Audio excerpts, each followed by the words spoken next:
Hi, my name is Shari King, and welcome to another episode of Fight for the Tea. Here's where we get the real tea from the people behind the sport. Today we are joined by ex-middleweight professional boxer, 2007 IBF middleweight champion, British middleweight champion 2007-2009, WBC ambassador and owner of Mad Dog Boxing Shop, which is where we are today, Wayne Elcock.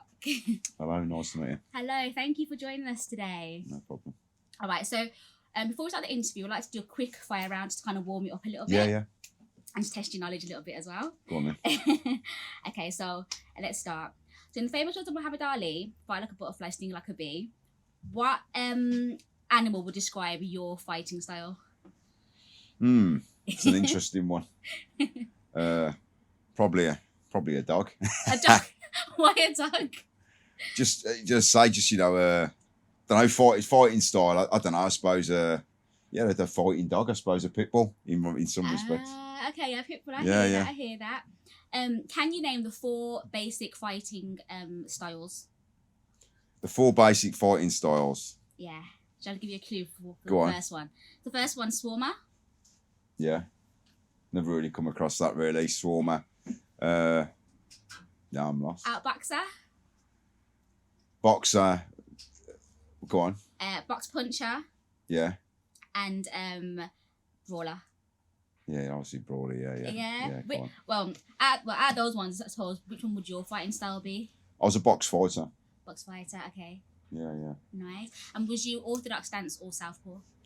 I could do a little bit of both, but mainly orthodox. You could do both. What hand are you? I'm right-handed, so I'm naturally an orthodox fighter. But a lot of the time, it's more so in the amateurs. Okay. When I turned over to the pros, I didn't really do it that much. I did it in the amateurs. There was lots of interviews and stuff when I was an amateur boxer where they actually had me down as a southpaw. Okay. Because I used to switch a lot more. But obviously in the pros, you change it up a little bit. It's a different style. It's What a do little you bit prefer? more. Amateur or pros? Yeah.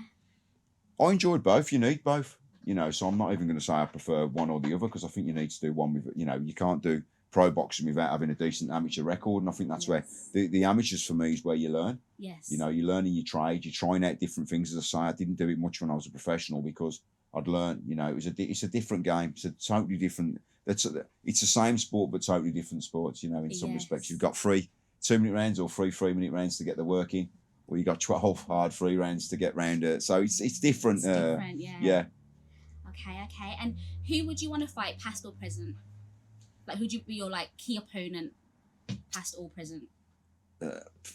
Well, past, I'd say, obviously, I'd love to have fought someone like the likes of Sugar Ray Robinson. Nice. I wouldn't have fancied my chances much, but just to be in the ring and share the ring with arguably one of the greatest fighters that ever lived, you know, that would have been great. And I say it's on modern day, but it was boxing the other day, so I could probably say Roy Jones was one of my favourites.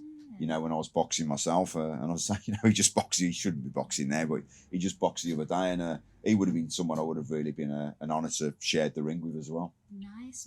Okay, so at Fight Squad TV, we'd like to know the real person behind the sport and kind of get a grasp of where you grew up and just about you, really. So I know you grew up in Shard End. Yeah. What was it like growing up back then? What was you into? What was you like as a child? Just naughty. Naughty? Just naughty. Just always getting into trouble. Fighting mainly, you know, a lot of the time we used to have a good scrap. And it was an area that was predominantly, really, there wasn't many black people in the area. Okay. So that was one of the main things for me that I ended up fighting about a lot of the time was over race. You're mixed heritage? Mixed heritage, yeah. It was difficult for me being sat in the middle with a mother from England and my dad from Barbados. So it was a different, it was hard because it was kind of like, you know, you were stuck in the middle. And where do you fit in? Where do I fit in? I didn't feel like I fitted in really when I was a youngster. I didn't feel that. It was very difficult. So I suppose it made me a little bit tougher than most because I didn't really have a side to choose. Yes, yeah. I'd fought with blacks, I'd fought with whites. It was just different. It was just it was a crazy experience, but all part of the journey, so to speak. But as I did enjoy fights. So, but I was never saying that I was never someone that'd go looking for it. But if it was there, I didn't mind. Yeah, if it comes to you, you're ready for it. Yeah. I mean, a lot of kids are known as naughty, quote unquote, because they're not stimulated enough. So do you feel like that was you as a kid? You know, for me, it was like, and it was something that I didn't find out till later in life. Literally, I was diagnosed with ADHD, so I'm pretty much, I've got to be active anyway. So What age did I you think find a lot out? of that, not too long ago, to be fair. That happens a lot, during the pandemic when I was pending and whatever, and certain behaviours was noticed by my partner, and sort of said, "Oh, you need to get this looked at," sort of thing. So it explains a lot of the reason why I probably was naughty when I was younger. I just needed something to do all the time. I'm still the same today, you know. It's one keep active, keep your mind pretty going. much 7 days a week. Yeah, I've got to have something to do, and I think that was the thing. A lot of it was out of boredom, probably when I was being the class clown and whatever it may be. So I'll put it down to that probably. Was you into much hobbies and sports in school? Sport, I played for every team they had. You know, whatever they did, I did. You know, I've done loads of stuff. To be fair, running, football, cricket, you name it. I excelled massively. Cross country, I used to win that every year. Nice. So anything that was to do with sport, I'd excel at. Academically, not too good. But that was, I think, that was more down to me concentration in class and not being able to sit there, which I still struggle at today, doing the business really. Which my partner does most of the stuff for me when it comes to that kind of stuff. I can't sit down at a computer for forever and a day. It's a real difficult thing for me still today. Yes. It has to really stimulate me. But the crazy thing is, I could sit and watch hours of Muhammad Ali and the old fighters and videos, and I could read books if they were boxing related. But I couldn't read it if you put it on English or maths, and then I'm not interested. But you know, you give me some of that boxing or something like that, and all of a sudden I become obsessed with it. Yeah. You know, I've got that obsession in some respect where I've got to, you know, as I'll read a book, I'll have to finish it. You know, but yeah. Just different. I'm still learning now on this journey at this age, but yeah. Do you know you said you got into a few scraps? Where did that fight come from? Where did the actual fights? How did they start? Yeah, and well, even like your fight spirit. So to get into kind of fights when you're on the street and things like that, where did that come from? I don't know. I think it's born in you. I think it's born in a lot of fighters. To be fair, I think it's born in you. Maybe it might have been down to finger. I don't know, but I won't say in particular. I just think it's. I wasn't. You know, if a fight was there, I'd take it. It was, I don't know. You still get a buzz out of it. I suppose that's why I ended up being a boxer. The adrenaline. Yeah, the adrenaline, the rush of it, really. And I suppose as well, the crazy thing about it was like when I took boxing up, it actually calmed me down. Okay. You know, that was the crazy thing about it. I went from being a bit wild and looking for a fight everywhere to not really wanting a fight. How did you get introduced to boxing?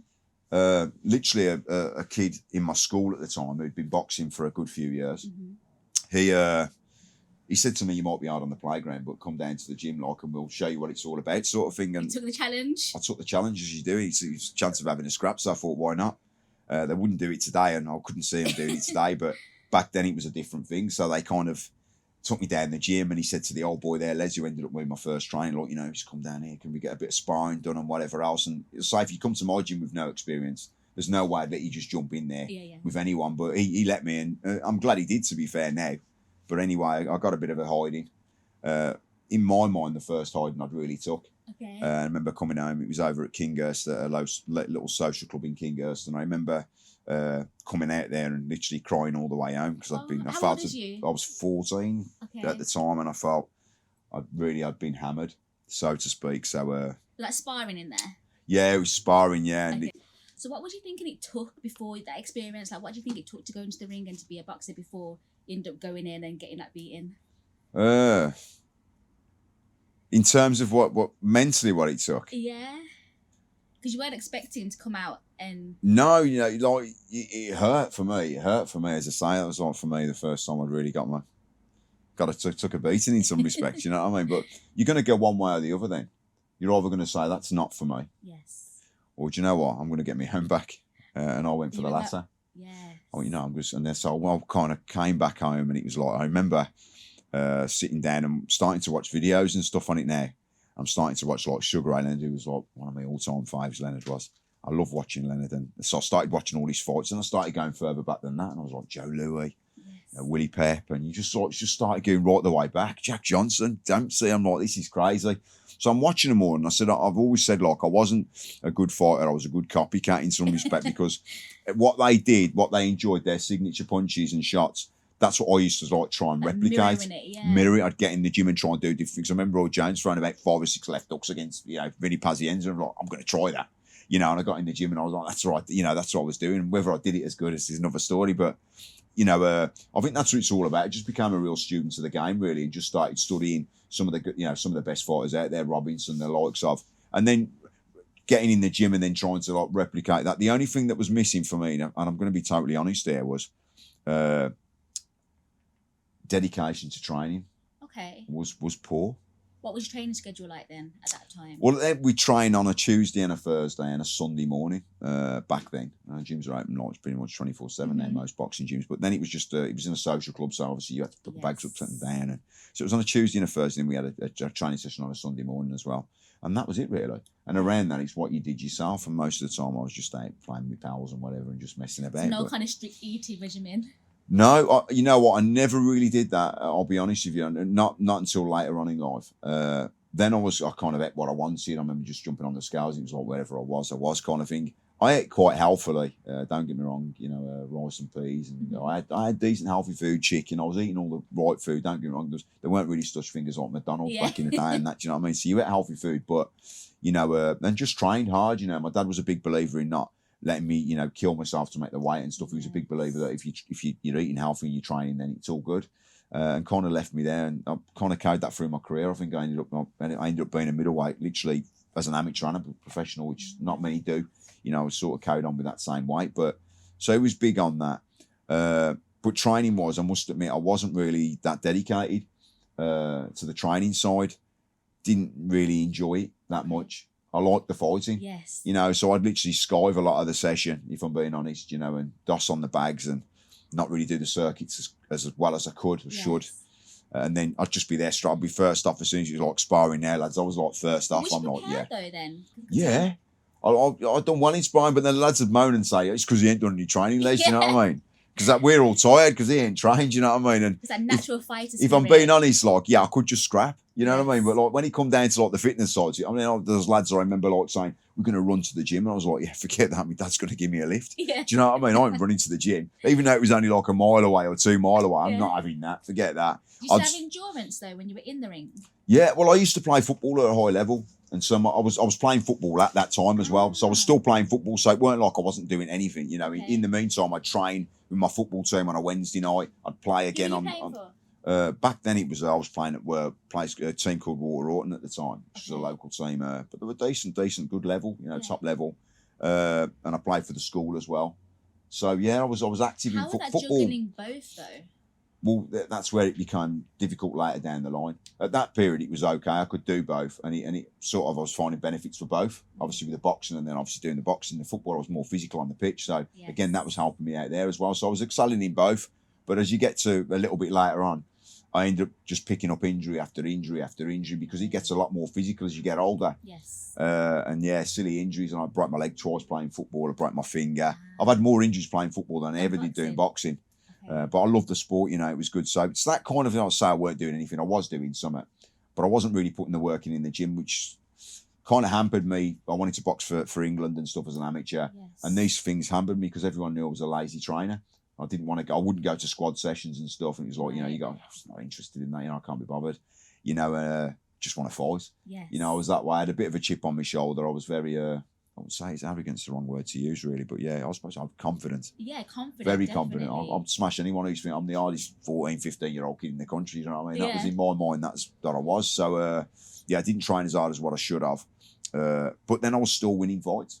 Okay. And I still didn't struggle to win my fights doing that. So there was obviously a natural thing there. Exactly. But I tend to find now, as a coach these days, that I tend to find the naturally gifted kids do struggle sometimes to put that work in that they should.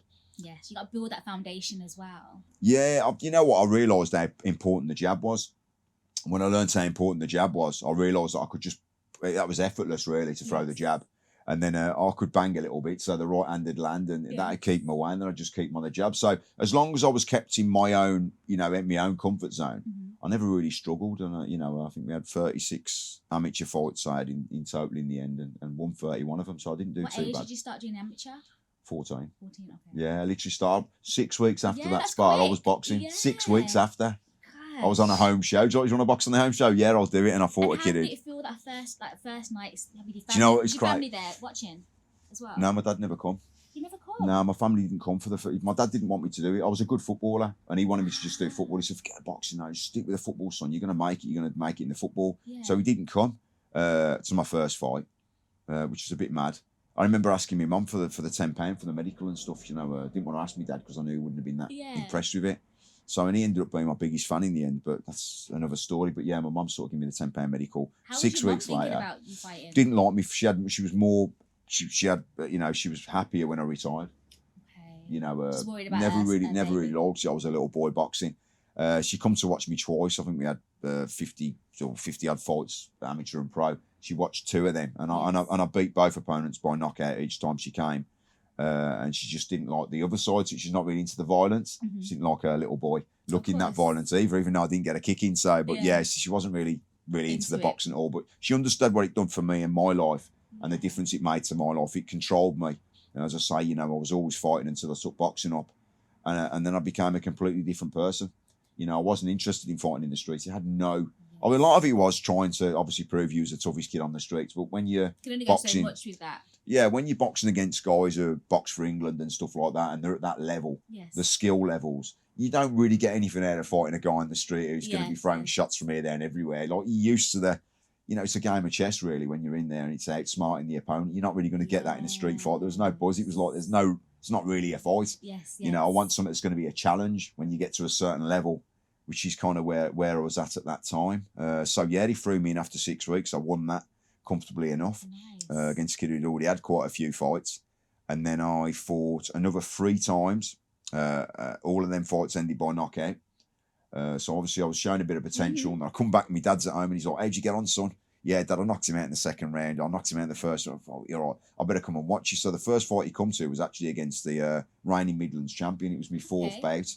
And it was his 19th or 20th fight. And he'd got to the quarterfinals, I think, of the national championships. So it was a big, big fight. But I had a trainer who used to set most of my fights up down the local pub, which is how it was back in there. I've got a boy, he'd beat you all, lad, sort of thing. And that's how it worked. And I'd already beat 2 kids from this club already.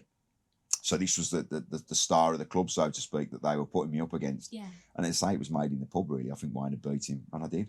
It was on points. It was on points. That confidence must have been growing. Then you think, geez, I've just beat this guy. And so literally he said, there's nowhere really for you to go in terms of club show fights now. You're going to have to go in the championships because you've put yourself into that elite class because you're fighting against that sort of thingy. So I went into the ABAs.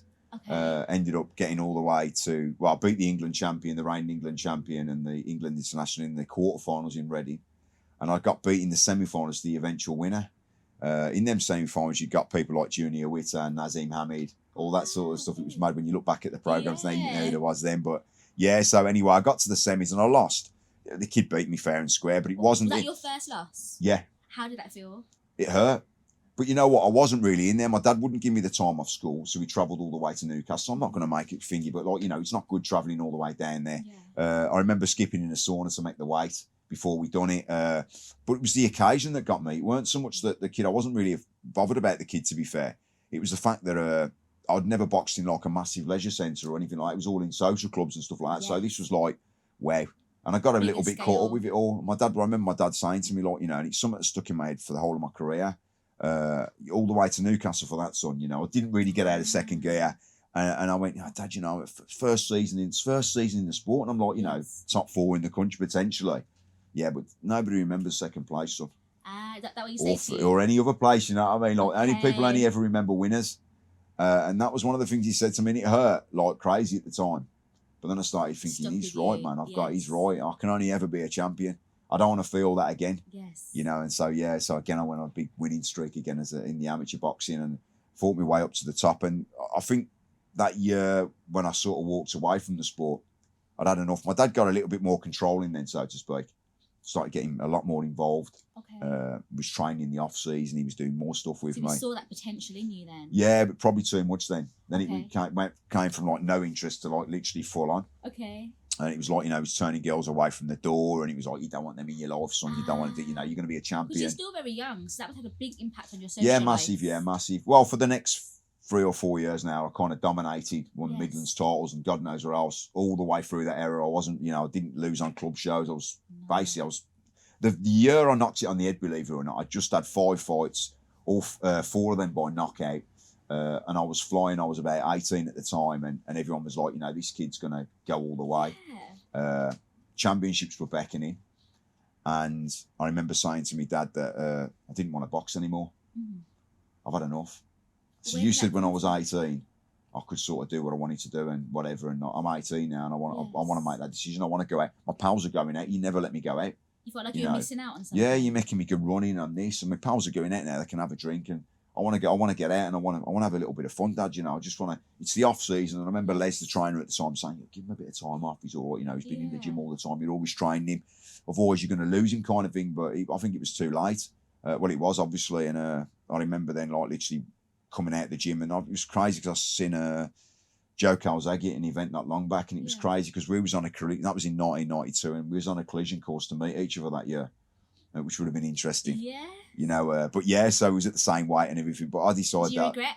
I'd had enough. No. Yeah, I do. Yeah, 100%. Of course I do. Yeah. Why wouldn't you? Yeah, it was still a young age, really. But I made the decision and went off the path, and obviously never really drank in my life or anything like that. Really, I lived a life completely. From that to drink and drugs and whatever else I could do, it wasn't a good time. But just knew it's like it was a good time, but it wasn't a good time, if you know what I mean. It's a bit of a it was a bit mad. I didn't realise what the effect drink could have on me, and it didn't make me into a nice person. I already had a little bit of a chip on my shoulder anyway, if I'm being honest. Yes. And so, me with this chip on the shoulder out uptown and nightclubs and whatever, and still loving a fight and not really getting that from boxing. Okay. Obviously, I need to get it from somewhere.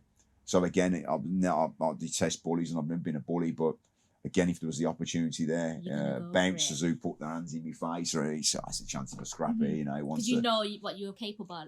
And that was what he won. That was one of my favourite sayings back then. It was like, even though, because honestly, it's not like I'm like a heavyweight boxing. I was only a middleweight. But I remember saying to a few guys before I chinned them, literally, you can't grow muscles on your chin. and it's a true fact. If you hit someone and that brain wobbles, it's as simple as that. And that was all it used to give me. So it didn't matter how big there was, because I just thought if I landed a clean enough shot. You had that from a child though, didn't you? Yeah, I did, yeah. Same mentality, yeah. I wasn't really bothered about that. And to be fair, I had caught me. The one thing I didn't really say was my dad was very, very strict. Okay. Very strict. I got the belt and many a times, and my old man, he'd give me a good hiding, but he didn't realise what he kind of did with that, really, is he made me that tough that I'd fight anyone. Because, like when older boys would give me a clip, like, is that it? No, man, it's me harder than that. Let's have it then. Do you know, I said, in a way, I kind of not blamed him, but I sort of said it was your fault in the way I am, because you resent him a little bit for. I did for a bit, yeah, and we thankfully, we made up later on down the line, but yeah, I did have a lot of resentment. I remember saying, I think the head come to it was when we nearly ended up fighting and so forth. I'm so glad that never happened. Yes. But it got to a stage where I was like, I've had enough, and I've told you when I was growing up, like, one day this will come, like, where I'll be big enough to look after you. So let it. And my old man could have a scrap, and he was like, I said, let's have it. Yeah. I've had enough. Let's have it. And thankfully, it never happened. And I remember him come back to my mum and saying, I've never seen someone look so evil, so to speak. And my dad wasn't scared of no one. You were serious, basically. I was serious, yeah. And so we fell out for a little bit. I went my own path, but then we kind of like made up. I was going out on the town and just doing what I was doing, and I'd be ringing up at like 3-4 in the morning. That, Dad, come and get me. I've got no money. Oh. Do you know what I mean? And the lads have left me up here or whatever. I've got stranded here, and he'd still come and get me. And I remember him bringing me back from town. He'd be like, "Son, please get back into the boxing. This isn't your life. This is one. You're better than this. I didn't bring you up this way. Look at the state here." I'm like, I'm like, "Dad, I can't be bothered with the boxing. I'm just enjoying life." And so, yeah, I still never went back. How long did that period last for? Well, I was 18, so what was, right, so I got, 18, 19, 20, about 4 years. Oh, right, okay. Of not even going in a boxing gym. Yeah, you didn't miss it. Like, there was nothing in you that really wanted to do it again. You know what? I think I was fighting a lot of the time, because I'm watching people like Nazim Ahmed and Ricky Hatton and stuff like that, who had boxing in the amateurs, and they were doing well, and you're watching them on the telly in the pub with the lads and stuff. You had an interest in it. But I didn't tell anyone anything, and I don't know why I didn't do that. I'd keep it to myself, kind of thing. I didn't say I was boxed alongside them guys, or that should be me. But I think if I'm being honest, I think there was a little bit of resentment there. I think there was a little bit like, that should be me. But I wouldn't say it to anyone. Okay. I probably took it out on people. Yes. When I've had a drink. Yeah. Do you know what I mean? Because I'm not really pissed. That should be me in there, and it's not. But I wouldn't say that to you personally. Yeah. Do you know what I mean? But it probably was there. If I'm being honest, I should have been doing that. But I wasn't. And as I say, I didn't do it. I wasn't really doing anything in the boxing world. And then so you just working like a normal job and everything. Working. I got a normal job. I was working, I was a BT engineer. I was just doing a normal job and stuff, which I was quite proud about. I blagged myself into that job, to be fair, because obviously qualifications weren't there from school. But, I'd done well there. Anyway, my daughter was born, my first child was born, which calmed me down. And then I started grafting. I was 7 days a week, and that mentality kicked in there. I became a decent citizen, so to speak. And then one of me pals at the time committed suicide. We was out on the night, been drinking and whatever else, and come back to mine. He was telling me to get back into the boxing, like, you should listen to your dad. You're too good not to do it. He used to box with me. He wasn't at that sort of level. He used to come and train me. He said, well, I'll tell you what, we'll start back. We'll get down the gym with me and you'll start back in the gym. Like, we'll get back in September, like, we'll go back in. And unfortunately, he left my flat that night and never to be seen again. Was there any signs that, like... No. Well, you can see it after. I don't really like talking about it too much, because it's like, of course, there were signs, I'd always know where... He'd always tell me when he was coming back round or whatever, but there was nothing on that night. But you don't realise until after, and then obviously, he unfortunately hung himself. And so how did that impact you, essentially? How did it impact me? Yeah, you're still very young as well. Devastated. What was I at the time? About 20 at the time, and I was devastated. I knew him since the age of about 3 or 4. We'd grown up together, and to not be able to see it coming hurt that I couldn't see that. It actually seemed like the night he left mine that it was the happiest I've ever seen him. It was, and never to see him again. Did that fuel then your passion to want to do it for him? Well, I started back. So I got back to the gym. Then I thought, let's do this. Let's do this. So I went back to the gym. I went back to my old club, and I went, look, I need to go into the elite championships. Okay. Shut up. You've been at the gym. Away? Yeah, you've been at the gym for like 3 or 4 years, and you want to go into the elites. And I'm like, I need to do it. Yes. I'm on a mission. I've been training on the off season. I said, like, I need to do this. You need to let me go in them. Not a chance. Not a chance. You haven't been in there. You can't just go straight into the elite championships. You're crazy. I said, I'm told you I'm training. I've never trained in my life properly. I've been running every day. I'm ready to go. I'm going to do this for my pal. I've got to do it for my pal. Yes. And so he said, we're not here, So I actually came to a club in Erdington. Okay. It was started by 2 of the seniors from my first ever club.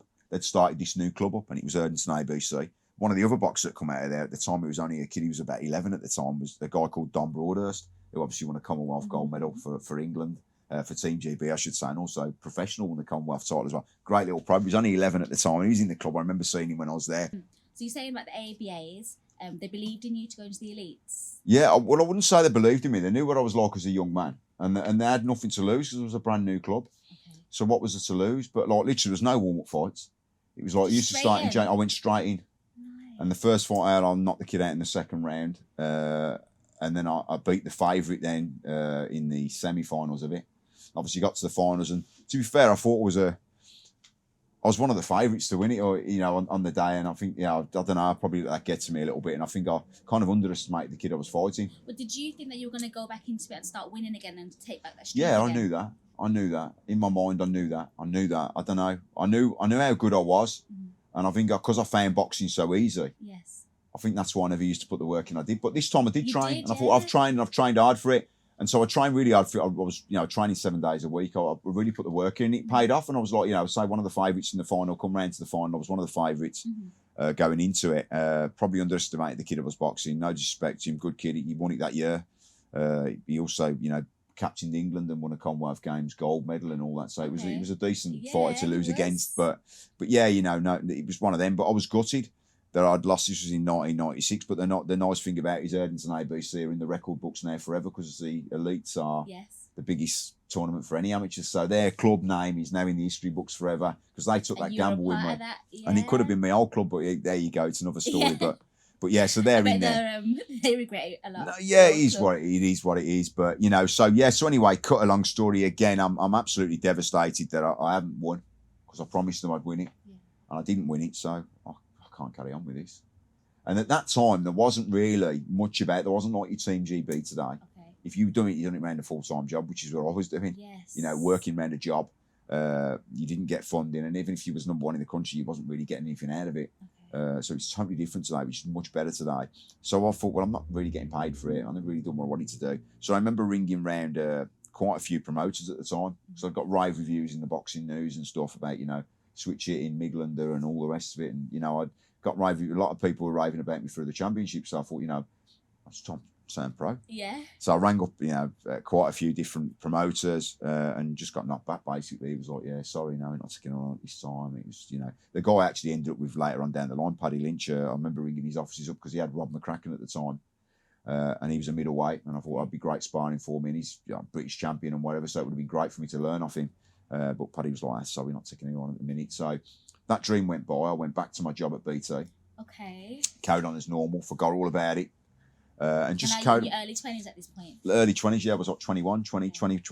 I was at BT, just working away. Started building my way up the ladder there, doing all their main stuff. Again, I left the gym, wasn't boxing. Doing no boxing whatsoever, but I hadn't gone off the rails this time because I've got a daughter and so on. That kept you focused. Kept me focused. I had a house, I'd got my first mortgage and all that sort of stuff. So I was living a normal life, and just being a normal guy, so to speak, and building my way up there. And I started to put that obsession I used in boxing, I started to use in my job, in terms of wanting to learn more, wanting to know more. So I ended up literally being able to do every job you could do at the company. In terms of, it was, I'm not going to bore you with the details, but literally I was sort of and they were like, how are you doing all these, how are you? Well, you've got that drive, is this not frying your brain? You can't do that many systems. You can't, no, I can, trust me. And I was, yes. I don't know, because I even enjoyed it, become an obsession. I wanted to be the best at it then. So I was just that same ability there. Yeah, I think that's always been in the back. I think that's always been there. I think that's always been part of my makeup. And I think for a lot of people, you see that. I've always wanted to be the best. Yes. I don't know, whatever I do for it, football, running, whatever, that's just my mentality. And so, I wanted to be the best engineer. So it was kind of like, this is what I'm going to put my work into. So I've done that for a few years. And my dad's going, get back into the boxing, son. And at this time, he'd separated from my mum and he'd moved back home to Barbados because he didn't really want to be here anyway. He kind of bought here when he was about 14. He was like, I want to go back home. So he kept going back and forward to Barbados. He eventually made the move completely and went and lived there. Okay. So he's got a place over there. He's living in Barbados. And how was that not having him around anymore then? I was at an older age then. My life had moved on. We were still seeing each other a bit, but you've got your own family now. You've got your own child support. You've got your mortgage and all the rest. It goes. Life catches up. He only lived around the corner from where I was, so it weren't like we'd never seen each other. But he was okay about it. We were still saying, I still think you should have a go with the boxing and stuff. Yeah. So I left it at that anyway and just cracked on my job. But then I'm working, it's hard work. I've got mortgage to pay and whatever. So 4 years, what was it, 24? So I was 24 years. I was about 24 I was. And I'm at work there one day and I get a phone call off one of my uncles. And he said, Wayne, he says, some bad news. He said, your dad's died in a car accident. And I didn't know what to say, to be fair. In Barbados? Yeah. Yeah, so we're sorting things out now. We're going to have to go over. So I remember him speaking to me before and saying, you need to come over. It's beautiful. You'll love it.